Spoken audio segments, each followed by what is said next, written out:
So what happened to Mira? Did he put a claim on you formally? No, that's where he made his mistake. I don't know. Who knows? I don't know what Lefty did. Lefty was smart enough to, once Mira went to the can, Lefty was smart enough to go to, like I say, at that time, our captain was Mike Sabella. Lefty was smart enough to go to Mike Sabella and put a claim in on me. And that's right. And so that's why when Mira got out of the can, and he saw how tight I was with Sonny Black and everything, and thought that we were making tons and tons of money. That's why he went and put the beefs in on me, because he thought I belonged to him. But they said, hey, you never went and claimed them. Wow. So this guy Mira was a little bit of like, I don't know if you'd say he's an outlier or somebody who's just different.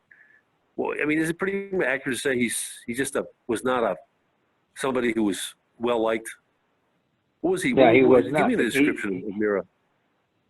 Mira was a bully. I mean, Mira, wise guys didn't like Mira. I mean, he was a big guy. He was about 6'1", brawly. Really, and just mean. The guy was just plain mean. He was quick on the temper. Explosive guy. I can't explain it. Explosive, but just mean. Just a mean guy. Like I say, wise guys don't like him. That's strange. He had real bad people skills, let's say. So one of the things that stands out is something I can never. let's say he had no people skills, let alone bad.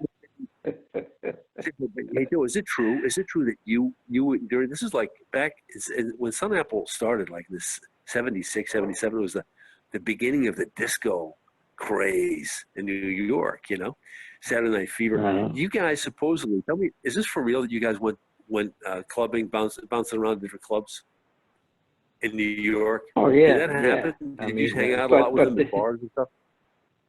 Yeah, but a lot of it was because they were shaking the joints down.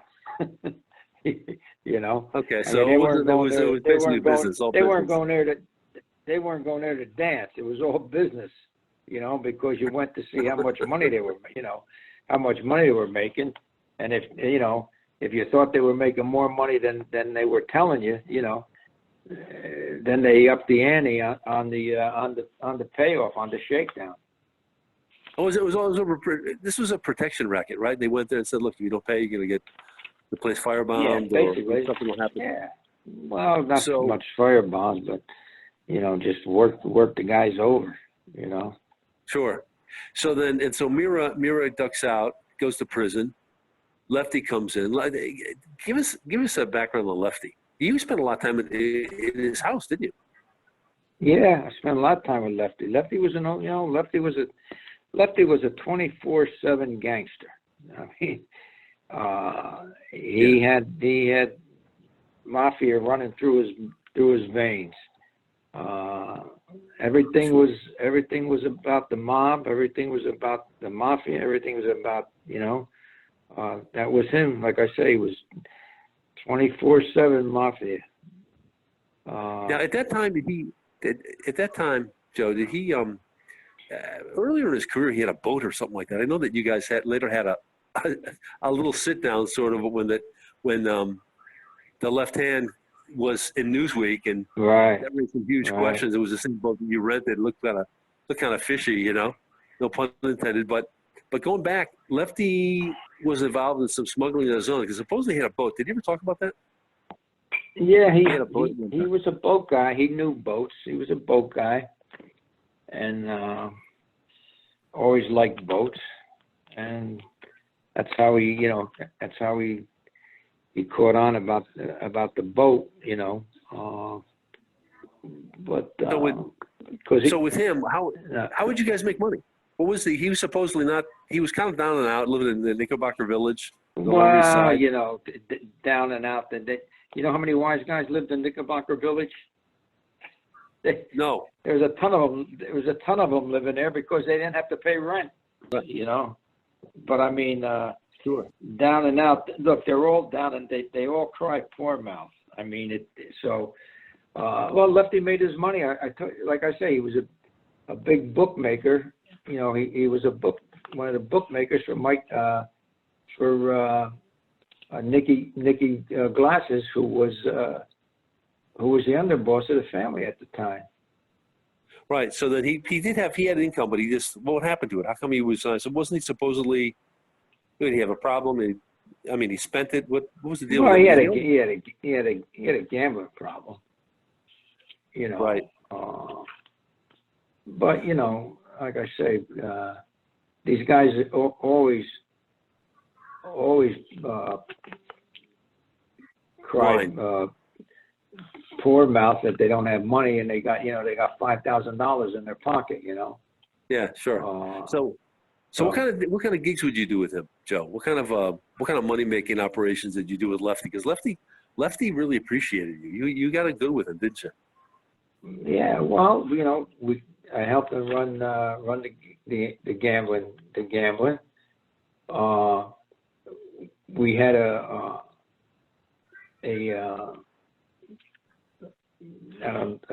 like a confectionery store that we had on down on Little Italy, and then once I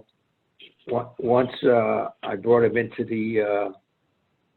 the other undercover operations, you know, he was making money. You know, he was making money from there. So right. You know, and so you know, when I bring the jewelry around and stuff. So you run stuff with him, and then you also you kept on getting the diamonds from and the watches and the jewelry to sell. Was that also a big part of it, or that it ended up becoming less important, or what? No, that was, you know, so look, you always got to start bringing money in from where you said you got it from, you know. Yeah. So I was always, right. you know, always telling them I was, you know, always bringing diamonds or watches around that I said I had got from the from scores that I had pulled. Yeah. Did they ever have to like put you on the spot and say, Donnie, we want to do a score? I know that happened with Jilly Greco, and there's some problems, and their safes may be too difficult to crack and all. What happened with lady mobsters, capos and soldiers that you were under? That did they ever come to you and say, hey, Donnie, we want to do this? We want to do this this heist? No, because they would have to go through. They would have to go through Lefty or Sonny, you know, other gangsters that came, you know, that wanted to do stuff. You couldn't do anything once you were claimed. You couldn't do anything with anybody unless your captain or your, you know, the soldier you were responsible to okayed it. Right. So then you started for a while. You were Lefty, and then you gravitated towards Sonny. How'd that happen? Galante got killed, and there was right. Well, once we grabbed you. Yeah. Once Sonny Black became captain, then they put us under him in Brooklyn. So, you know, then you have to go to Brooklyn every day. You had to go to Sonny Black's club every day. And that's how I became close with him. Right. You know. So. And he was a little bit different, right? He had his pigeons. He had his watch cartoons, right? You spent a lot of time with him. I spent a lot of time with him, you know. And I think one of the reasons why is that, you know, Sonny Black was stone cold. I mean, he was a stone cold killer. But he, like, give me an example. With Ruggiero or say Mira, you know, you couldn't have a normal conversation with these guys about, I don't know, about anything but the weather, but criminal activities, you know. But with Sonny, you can have conversations about, you know, about the politics or what was going on and sports, And then, he loved those pigeons. So, I used to grill him a lot about the pigeons. And not when I say grill, I mean, have him teach me about pigeons and et cetera, et cetera. So it wasn't where he was 24 hours, And then we talk about the illegal activities. You talk about all the illegal activities that he had going on. And we talk about, what was going on in the mob as far as with other families and et cetera, et cetera. But and he would open up, right? He was kind of extroverted. Yeah. He'd tell you, he'd let you know what was going on, and that became good intel. In fact, tell us how it was that you ended up finding out about the zips and the pizza connection, right? How did that happen? You were the source. Yeah, he was, and so was Ruggiero, because they were a big part of the Bonanno family. That was the Sicilian faction of the family, and at the time there was a beef going on within the family, and they had to get the Sicilians on their side, even though they didn't like them. So, they would talk to me about the Sicilians and what they were involved in, et cetera, because, the Bonannos were, through Carmine Galante, they were, at the time, they were probably the biggest drug family, mafia family in the city, Yeah, sure. So then, and right. That's how, that's how I started to identify the Sicilians. I mean, the Bureau knew, that they were Sicilian faction and everything, but they didn't know who they were. But I, Right. Through Lefty and Sonny, I was able to put names to these faces. Sure. And when Mira was out of the can, before he and I went sideways, I got names from him also. Right. So then you started to see his picture emerge, Joe? You started to see that there was this stuff going on with drug importation through the Sicilian. Yeah. So, and so this is over a course of what, 2 years, 3 years that you started to see this emerge? How long did it take for you to realize how huge this was? Probably after the first year when I first started learning about it. Yeah. So then here you are. You're sometimes with having dinner with Ruggiero's family. You apparently got pretty close to them, and then with Sonny Black. At some point, you have to say, guys, excuse me, I have to be excused to go back and make a phone call. I guess you had to bring your intel to the FBI. How did that work? Huh? How'd you bring your findings, all the intel to the Bureau? Strictly, just like you said, over the telephone.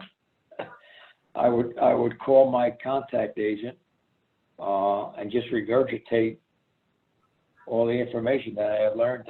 Any particular day that was of importance, I would just regurgitate it over the telephone to him.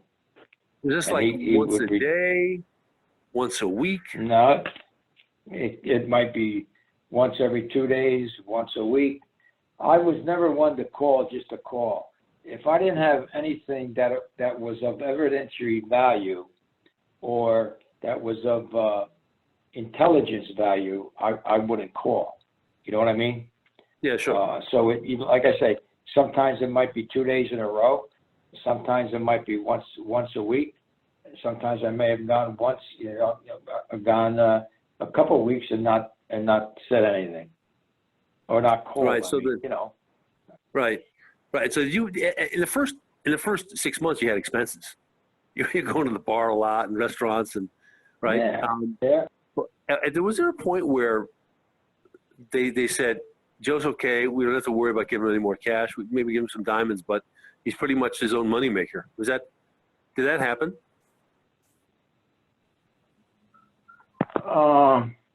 No, because I got money like once a month, Right. no matter what. So. Right. So you might be, they meet with you, they give you diamonds, they give you rings and stuff, earrings, Right. watches. Yeah. So then, if I wanted some, that when I would call my content guy and say, hey, I'll meet you at the Museum of Natural History or the library uptown. Give me a couple watches, or give me a couple diamonds, whatever, Right. So when this would happen, I mean, how would you give him did you ever give him stuff in writing at any point, or was a lot of that done just over the phone because it's faster, to talk it instead of writing it, or what? Oh yeah, he would reduce it to paper, because I couldn't read them all the time. Joe, Joe, you didn't have to have a typewriter in your room, typing away furiously and No, I never kept. I never kept notes. Everything was in my head. I never kept notes. Everything was in my head. You said you liked Capital White. Yeah, it's an interesting story. And Joe, the thing that's interesting about this is that it's a natural. Right now, my son's a Marine. I think I told you. He regrets he didn't take your advice and go to. Yeah, he regrets he didn't take your advice and go to Marine Intelligence. He's like, Dad, I should have done that. I said, Nick, I don't want to run your life, So long story short, yeah, the thing is that the reason I bring up my son is that his recruiter, he and I get to be very good friends, and he told me that in the Midwest, it's really, really hard to recruit. And that also is the place that's like the one part of the country, Joe, where they have probably the worst heroin addiction. We got really bad, as you know. Is that right? Really bad.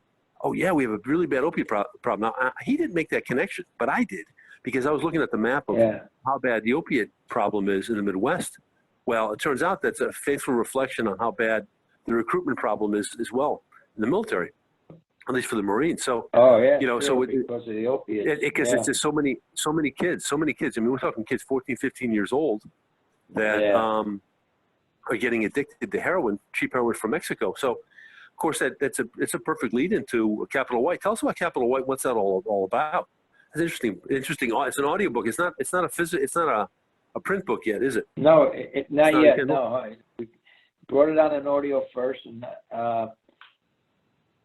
they were supposed to bring out the print, I think, after the summer, if I'm not mistaken. Donnie Bratz was out of the bureau, and it really doesn't have anything, anything more to do with the bureau. Right. And more to go. His mentor gets killed or dies, and to the FBI, his mentor was, at this time now, was a administrator at headquarters, and at the funeral, two agents that worked for his mentor, Paul Wyman, come up to Donnie and say, they have some suspicions about his death because of some activities that took place, how secretive Paul was a few months before he died, et cetera, et cetera. And they'd like him to, to do an investigation to see if there's any hanky-panky going on. And, why can't, and he says, well, why can't you do it? Well, because in their official capacity, they were still agents that, they couldn't investigate his death because, it wasn't ruled a homicide. Sure. So then it's one of those things that, Donnie Brasco jumps in. He jumps in and being the good investigator and that he is, it leads up until, I don't want to give it away, but it leads pretty high up to some high people, and how much money there is in the opioids, and hopefully he's he might get the juices flowing again for another case. Yeah, it's awesome. So listen, let me ask you a question. In Capital White, you go back to the mob, I guess, in a sense. Is that it? It's kind of like understood that are you completely banned and there's a bullseye on Donnie Brasco because of what happened? No, we don't. It's not the mafia that's really involved in this operation. But he goes back to some of his old friends that he knew, you know, to give him some info, et cetera, et cetera. So it's pretty interesting. It's a lot of twists and turns that the reader will really get excited about. Now, where does it take place, Joe? Does this take place in New York, Brooklyn, California? No, it takes place in Washington, D.C. Oh, wow. Okay. Capital White. Interesting. Capital. Yeah. Okay. Because I thought the Capital White was I thought it had something to do, Joe, with a slang, a drug term. Yeah. Takes place in Washington, D.C. You know, Washington, D.C., Virginia area. Right. And that's, you know, that's where the government officials come in. It's more along the lines of officials, you know, wanting to know what he's doing. Government officials. Right. Yeah. Right. Capital White. That's it. Okay. Capital White's available on Amazon. And Joe. So anyhow, well, listen, Joe, it's been great to have you on Quorum Radio. Capital White, the My new audio pleasure. book. And Joe, and the books that you want to, you've had a couple of books. Which are the ones that you want to promote the most? Well, My Undercover Life in the Mafia, Donnie Brasco, and Unfinished Business, which is the second book to follow up to Donnie Brasco, My Undercover Life in the Mafia. And I did that with Charlie Brandt, who wrote I Heard You Paint Houses. The movie The Irishman is based on my good friend Charlie Brandt. Oh yeah, sure. So yeah, Donnie Brasco, My Undercover Life in the Mafia, and Unfinished Business. They're out in print. Thanks for tuning in to Quorum Radio.